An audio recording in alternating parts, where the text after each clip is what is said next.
we are wise to the fact that these kids do not live a normal existence, right? They live a freakish existence. They're like prisoners. They're probably going to have serious mental health issues as they grow up. It becomes freakish. It becomes like a circus act. These are not candid moments with the kids having fun. They are staged. And the kids, you can almost hear Meghan be like, no, you can't look at the camera. Mummy needs to take this picture for social media. They just can't help themselves. Meghan Markle and Prince Harry have now decided to brief to People magazine that their life in Portugal is just so blissful. No idea why we needed to know that. No one was asking. No one was trying to find them. And then we come to the most mad part. The paparazzi are tracking them down. They are on their tail. Oh, yes, they were there. But there just happened to be no pictures whatsoever. So what happened instead? Meghan posted these. Meghan posted the pictures of the family on the beach in Portugal, and we all saw them. Oh, this too. As Harry, Meghan Spare pointed out, sure, Meg, where did you take this photo? We're in a sweater in the middle of summer. But apparently it's all about Portugal now, because people have headlined as their exclusive why Archie and Lilibet can simply be kids there. A source telling the magazine why the Sussexes keep returning to Portugal, where Archie and Lily are just so happy. And we're going to get into this ridiculous propaganda shortly, but first let me bring in royal YouTube sensation, according to Taz. Tash, this is so nuts. Like, how thick do they think we are? Firstly, why are you briefing about your personal holiday while then claiming your personal holiday is private? You don't see King Charles and Camilla do that. You don't see William and Catherine do that. If they are on a private family holiday, it remains a private family holiday. And as a result, there are no paparazzi pictures. Secondly, how twisted is it to announce to the world, oh no, the paparazzi were there, Tash. They were there. Yeah. They were after us, okay? They wanted us, they tracked us down. Promise. Security really is an issue. Oh, but there just happened to be no pictures. Well, Tash, I usually know how this game works. If the paparazzi do capture pictures, they are published, because that's how it works. They're not necessarily published in the mainstream British media or even the mainstream American media, but they find their way into a magazine in France or Australia or Europe. Exactly. So what are they trying to achieve here? Can I give you my theory, Tash? They have to keep pretending that they're a couple in demand, that there is a bounty on their head, that the paparazzi really do want them. So while they're briefing about this family holiday, the message, Tash, to the paparazzi, and by the way, to the terrorists who they claim are after them too, is hunt us down in Portugal. We need you to hunt us down, because unless you hunt us down, all of our argument about permanent British government paid security collapses. Am I being too cynical here, Tash? No, you're not. I mean, for a security conscious couple, Meghan even posted a local restaurant, which is apparently located near where it was rumoured that they purchased a property. Here's my house. Here's my house, terrorists. Come and visit. Exactly this. And the other thing as well, I think the reason why we've had this exclusive with People to tell us after the fact that the paparazzi were there, because Meghan shot herself in the foot. It's a bit like this trip, them sneaking in and out of the UK to see the King. It proved that they can do it. So, of course, with her uploading all of these pictures of them on holiday in Portugal, she was like, oh, crap, I've just proved that we can move around Portugal. We can take the kids out to the beach. Harry and I can go around. And Harry's desperately still scraping, trying to get the security back. He's apparently still lobbying the Home Secretary. And I'm sure our latest Prime Minister, no doubt, will have a letter soon from Harry himself. But yeah, I think that she did the photo dump because she was so desperate to get attention, especially with Prince George's birthday, because obviously being the future king, that was going to run on for a couple of days. She did the photo dump and then she's gone, crap. I've just shown that we can move around Europe and nobody hassles us. So yeah, it's obvious that paparazzi weren't there because one magazine at the very least would have lapped it up. The French do not care. They're the ones that published pictures of Catherine sunbathing topless. They would love to have their hands on photographs of Archie and Lili, who Harry and Meghan have actually put a bigger target on their head by playing all of the silly games that they have chosen to do. Exactly. And that's why it annoys me so much when people in the mainstream media continue to take their moans and their calls for privacy seriously. I mean, I literally saw the Times of London reporting before the visit with the King, and they said this with a straight face. I couldn't believe it. Because Meghan obviously believes in privacy for her children. Of course, she won't be sharing any images. It's like, seriously. If you are leaking details of your private holiday to People magazine, you're not just a D-lister, Tash. You're like a reality star. Like, even the Kardashians do not brief People magazine about private family holidays unless they're trying to promote some particular brand. But look, let's actually go into the article because it's hilarious. And remember, and you know I always like to set this stuff up, Tash, to contextualize. I think I've proven now over a long period of time, and I see the mainstream media have picked up on this line now too. People magazine is like the official propaganda magazine of the Sussexes. In the past, they haven't even admitted that Prince Harry has emailed them directly on some occasions, although my belief is that most of the briefing comes via Liam Maguire, who is their main propagandist now based out of London. Yeah, Sussex exactly. source. The Sussex source, the close friend, until he's sacked when one of these articles go wrong. But anyway, this is the piece of propaganda, Tash. While the Duke and Duchess of Sussex have long kept their time there largely out of the spotlight and are thought to maintain a vacation home in the country, there's the source, Tash, tells people the destination has become a special retreat for the couple and their children, Archie and Lili. They love Portugal because Archie and Lilibet can simply be kids. The source tells people it's always very low-key with beach days, playing and spending time together as a family. I mean, this is the most banal bullshit I have ever read in my life. Like, I was a mainstream journalist. I wouldn't publish this. Like, who gives a damn? I think it's really interesting though, Tash, because clearly what they now know is that we are wise to the fact that these kids do not live a normal existence, right? They live a freakish existence. They're like prisoners in a gilded cage with two paranoid parents who, for their own motivation, are sort of using their imagery in an odd way to make points that don't even exist. Because why else would Liam Maguire say, you know, they're just so normal. You know, they're just so normal, Tash. They just go to the beach and play. Like, this is not What's news. wrong with California? Yeah, exactly. But this is not news unless you're trying to prove something. And what they're trying to prove is that the kids have a normal upbringing. Now, my reporting, Tash, for a long time is there is nothing normal about these kids' upbringing. Nope. Gives vibes of Michael Jackson, you know, trying to hide the children away. And I do honestly wonder what their mental health is going to be like with Harry, who is so paranoid, so delusional. I mean, we saw it on Netflix with Meghan saying, "We're being followed, Harry." And you saw genuine fear flicker on his face. I don't think that he faked that moment in the car because Harry just cannot act. But then I suppose nor can Meghan really. But he did have that fear. And I just think those children must be so paranoid of cameras, of paparazzi hiding in bushes, that they're probably going to have serious mental health issues as they grow up. I mean, especially given the fact that Meghan wants to take photographs all of the time of them, but they have to turn around. I can't imagine what that does psychologically to a child growing up, going, "Oh, I want you to go play. I want you to chase your sister. I want you to go have your birthday dinner at Disney Resort, but you're not allowed to turn around. You're not allowed, go hug daddy, but make sure you turn your head."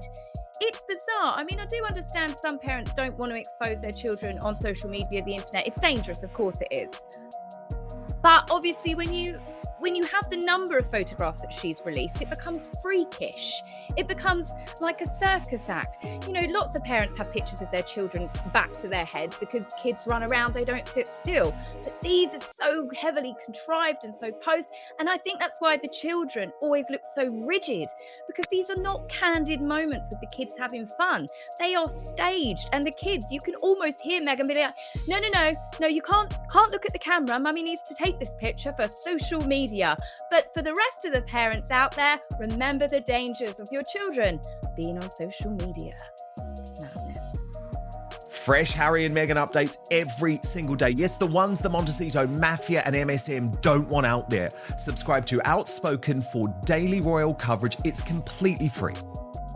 And if you are having to brief your normal, I would argue it means you're not normal, because this is all the article was really trying to say. It went on, the glimpse Meghan shared on Instagram backed up that picture of life in Portugal. Her summer holiday photo carousel captured the family playing on the beach, wandering through colourful markets and local shops, and dining at tucked away neighbourhood eateries. That kind of normal family time is really important to Harry and Meghan, the source continues. Well, what are they doing the rest of the time?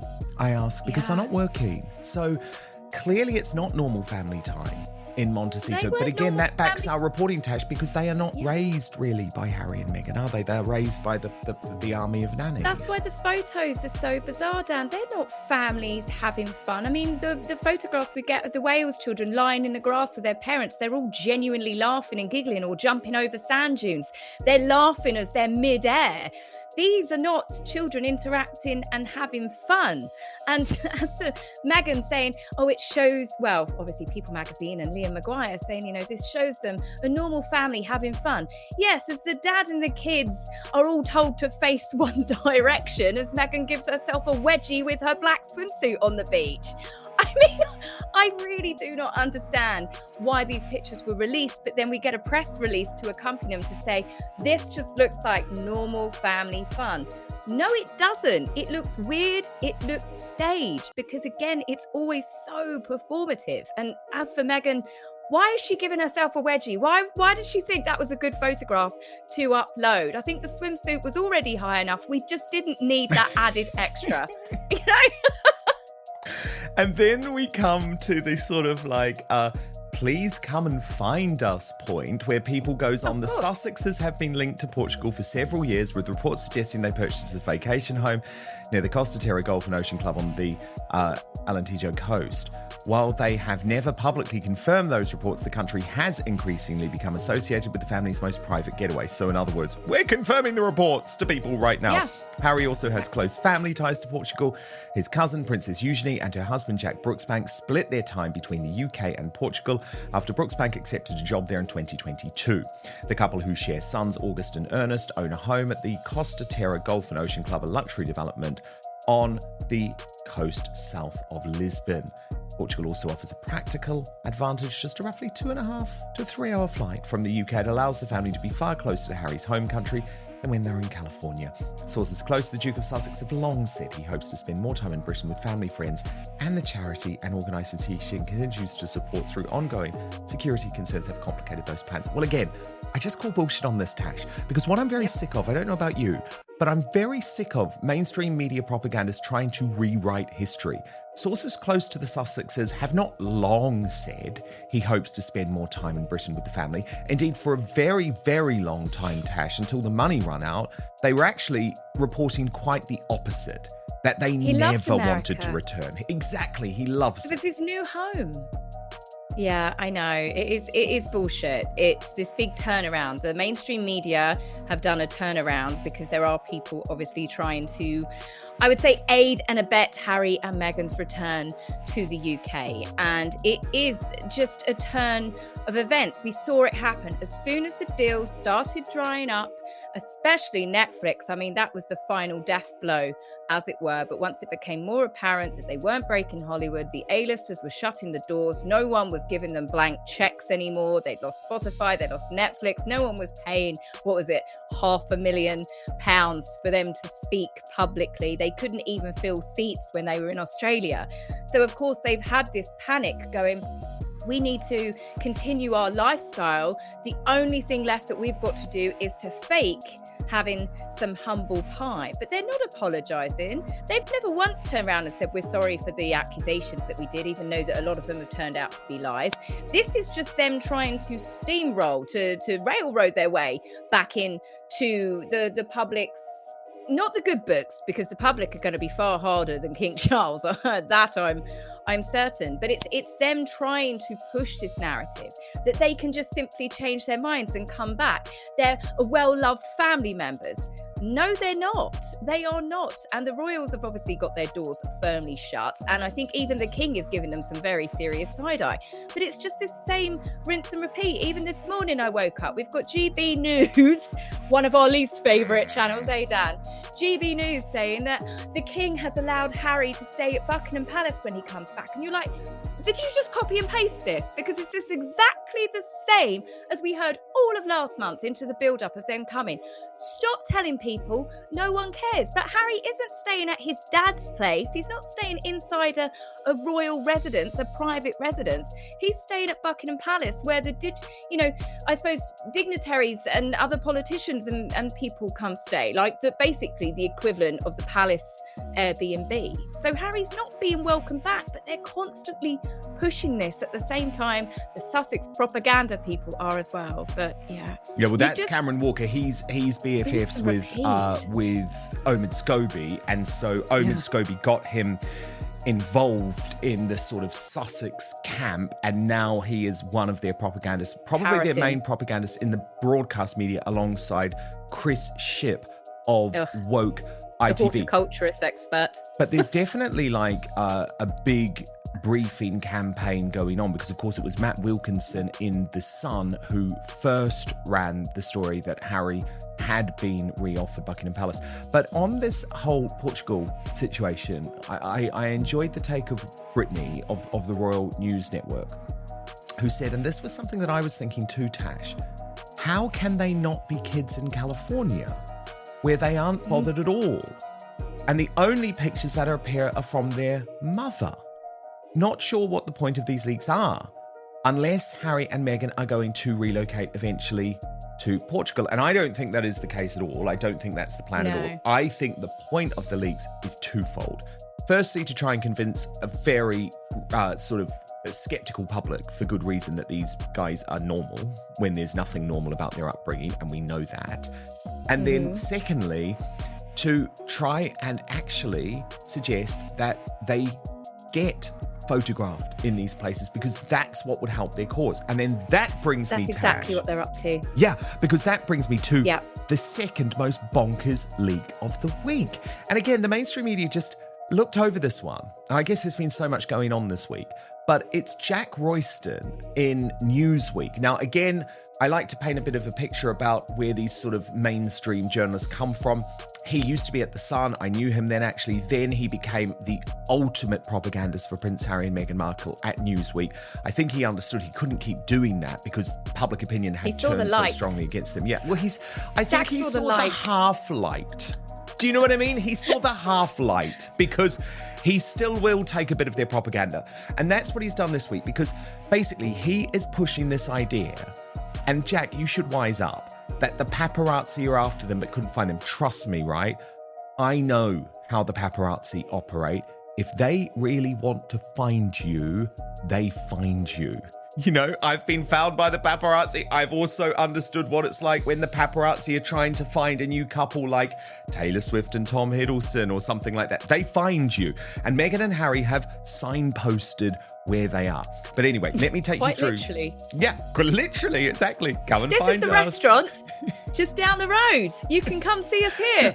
And we're going to be at Althorpe on these dates, you know, maybe even put your drone up into the air, because then we'll be able to say that you were trying to bomb us. They're desperate for it. That's exactly what they're up to, Dan. That is exactly what they're up to. They need a real incident to happen, not a fake New York car chase, not a fake fangirl waiting in the hotel toilets, not a member of the Sussex squad in the courtroom that Harry suddenly feared for his life and had to be bundled out by. They need an actual, real, not incident, but they need something that they could use and say, see, look, we're in danger. You're kind of asking to put yourself in danger, because you keep telling everybody exactly where and when you will be. And the problem is that they are facing nobody cares. No one. 100%. And that's why it's not happening. 100%. I couldn't agree more. And that's why you're in this bizarre situation. I promise you, I've never seen this before, with a major celebrity couple briefing a reporter that, I promise you, the paparazzi really did come after us. There's just no pictures. It's so odd. So anyway, let me take you through it, because As I say, this is such a weird article, Tash. So Jack Royston writes, and again, it's clearly been briefed again directly by the Sussexes and Liam Maguire. But first, a quick word about Bubs Naturals and a supplement that is receiving a great deal of attention because of something I am obsessed with to support both physical performance and mental sharpness: creatine monohydrate. As you get older, maintaining strength, recovering properly, and keeping your energy levels up can require a bit more effort than it did in your 20s. Trust me, as someone in my 40s trying to stay fit, still focused on losing weight, I know the body may not bounce back quite as quickly, and it becomes increasingly clear that staying healthy is also about recovering intelligently, supporting your muscles, and properly fueling your body. Now, that is where Bubs Naturals Creatine Monohydrate comes in. Creatine, sometimes treated as though it's only for bodybuilders. That's not true, look at me. What it does, though, is help your body produce a quick energy during exercise and other high-intensity activities. So that means it can help support strength, power, lean muscle growth, and recovery. But its benefits not limited to the gym. Creatine also helps fuel the brain and can support focus, mental clarity, and cognitive performance. And it could not be easier to take, by the way. You simply mix 1 scoop into water, coffee, or a smoothie, whatever you were drinking, actually. There's no complicated routine.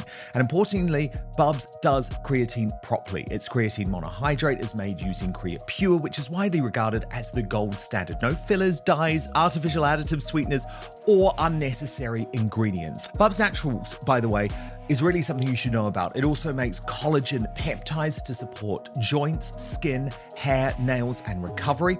Hydrate or dye electrolytes to support hydration and sustain energy. And MCT oil creamers to support energy and mental clarity. So, live better for longer. We want that, right? With Bubs Natural. And this is so exciting. For a limited time, Outspoken viewers and listeners can get 20% off their entire order. So just head to bubsnaturals.com and use the code Outspoken at checkout. So that is bubsnatural.com. The code Outspoken for 20% off your entire order. I've put a link in the description too. Oh, and by the way, after your purchase, they will ask where you heard about them. Please support the show and tell them that Outspoken sent you. But now, back to the show. Royston writes, yet no paparazzi photos of the family were published at either leg of their European vacation, despite the fact both destinations were forecast by the tabloid press at the time. Now, to be honest, Tash, the article should just stop at that point. It should just stop at that point. Like, it's done. Yep. The destinations were forecast and there were no paparazzi. It should just stop. But instead he goes on and he writes, Newsweek has been told the Sussexes team were aware of paparazzi presence, but were able to avoid them. Really? I mean, we've seen the Instagram photos. You're not trying to avoid them. You're literally standing on a public beach. Meghan's Instagram photos included images of the couple at the beach and at the restaurant named about 15 minutes from the Costa Terra Golf and Ocean Club. So here is an article briefed by the Sussexes where Jack Royston, as Tash pointed out, literally revealing specific location details down to the mile. He says that suggests they were out in public in the same neighbourhood where the press had long been reporting they owned a home. But no paparazzi pictures were published in the British press because no one took them. Jack Royston, no one wanted them. Then comes the analysis, and this is where I take real issue, Tash. The absence of paparazzi images is notable given that the family continues to conceal their children's faces in Instagram posts, meaning there are few recent full-face images of Archie and Lili in circulation. In a previous era, that might have been expected to fuel demand for paparazzi photographs of the children, yet there has been little public sign of such a scramble. One possible explanation is the development of privacy law in Britain and Europe, under which publishers can face legal challenges over photographs of children even when they are taken in public places. That principle was established in 2014 after a successful legal action brought by the musician Paul Weller against the publisher of the Mail. So Tash, what my understanding there is that they want this battle. What they want is someone to publish pictures of Archie and Lili, and they can then use this privacy law to fight a big new legal case because they've had to accept they can't go after the newspapers anymore. They can't go after newspapers. It looks like Harry is going to be hit very, very hard with this A&L payout that he and the other claimants have got to do. They've got no big deals. Netflix has dumped them. No one is really signing the big checks for them anymore, as I said. They're going to need money. They are going to need money to come in, and they spend a lot of money each year on private security. Harry has never accepted that it's been taken away from him, and it's obvious that he's still going to continue no matter how many times he gets told no. But this is where I do believe it's all being calculated. They are desperate now to get some sort of incident to happen. Nothing too serious, of course, not that anyone would want anything serious to happen, but I think that they are so desperate now to make sure that people do actually take photographs of them, or even better, the children, like you said, and then they can use it. It's calculated. I think anybody that's watched this couple and their behavior and all of the things that they've done, the stunts, I mean, who can forget them setting up that New York car chase? I mean, I am honestly just really grateful that it was the paparazzi that decided to clear their name, and they released the media that they took publicly, which showed them willingly getting into a taxi, willingly stopping, willingly letting their one bodyguard get out of the taxi as they were allowed to surround the car. Otherwise, everybody would have fallen for it. So I think there is probably a warning when it comes to Harry and Meghan, even amongst the paparazzi themselves, to be very, very careful what they get themselves involved in. I mean, Meghan is, as we know, she's someone that sets up the paparazzi shots. She set up those famous ones when she was in Canada, carrying Archie. Remember when they first moved over there? And then she sued Splash, wasn't it? She sued and she won. And it just goes to show that these guys are not above setting up the paparazzi to get what they want. Well, I mean, it's all she knew in her early years in London before Prince Harry. You know, she was Little Miss Paparazzi. Tash, I also just wanted to touch on the Althorpe photos, because you posted quite an important clarification on this, writing, some people are missing the point over me saying this photo was sickening. You write, this isn't about me criticizing two parents taking their children to see their grandmother's grave, nor is it that it's been made into a fun thing for them rather than a solemn occasion. I am criticizing the fact that this private moment was photographed and posted for social media engagement. It's about associating the children to the late Princess Diana for financial gain, raising their children's stock value. Prince William and Catherine have no doubt taken their children to do the same, but they would publicise that some things should remain private. This is a couple that have accused many people, including the royal family, of selling stories and invading their privacy, yet here they are, sharing with the world their children's first visit to Granny's grave. It's completely hypocritical. They haven't done this for any of Meghan's relatives, have they? What about letting the children meet their grandfather, Thomas Markle, who is alive? Let them build a relationship with him before it's too late. But we all know why they wouldn't do that. And I did think that was an important clarification, Tash, because of course there is nuance in these situations, including with the meetings with the king. It's about how it's done and why it's done. Yeah, I mean, it's obvious that they have got no intentions of letting the children build relationships up with their relatives. The only one that they've recently decided that they can bring their children to the UK, despite not getting all of the demands they wanted, is the king, because he is the most financially beneficial one for their children to have a relationship with, or at least to start. But for all of the other people, I mean, Thomas Markle, he is alive, and you know that their children are at an age where you cannot build these bonds back once you're older. And the sad matter of the fact is that Thomas Markle will not be around when the children are older. And you know, they've got lots of other living and breathing relatives, but Harry and Meghan have made sure that the children are not allowed to build up a relationship with them. And to take them to Diana's grave, a woman that they've never met, they've never seen outside of photographs, it means absolutely nothing for them. This isn't being done for Archie and Lili to learn about their heritage, to learn, you know, anything to do with their family bloodline. This is being done for monetary gain for Harry and Meghan. And I still can't help but feel, I've just got this nagging gut feeling that we will be seeing more photographs of Althorpe when they do work together. I couldn't agree more. For that Diana documentary. I could not agree more. I actually appeared on the Megyn Kelly show earlier in the week, and I said to her, it's my educated guess. That was the term I used. It is my educated guess that this is just the start of what we're going to see out of their mobile phones from Althorpe. It was a little message to Netflix. It was a little message to the entertainment community. We got the goods. They're on my phone. Here's just a little taster, just so all of the headlines are about the fact, there are pictures, there are imagery. Look, Tash, do stand by because I want to talk to you about some of the fallout from Meghan Markle on MasterChef Australia, which continues to go on. Also, though, Tash, is it possible that actually With Love Meghan is not the worst lifestyle show of all time? Because a British celebrity may now just have usurped her. This is quite astonishing because, as I say, I think you all know, there's no show I despise more than With Love Meghan. Maybe that's now changed. So what we're going to do is get into all of that as the Royal Uncancelled After Show continues. We're going to do that on my Substack. The address, www.outspoken.live. Paid monthly and annual subscribers do get first access to the Royal Uncancelled After Show, twice the length of what you see on YouTube. But you can just subscribe to be part of our growing free speech community. Protect me from the changes to the YouTube algorithm. That address again, www.outspoken.live.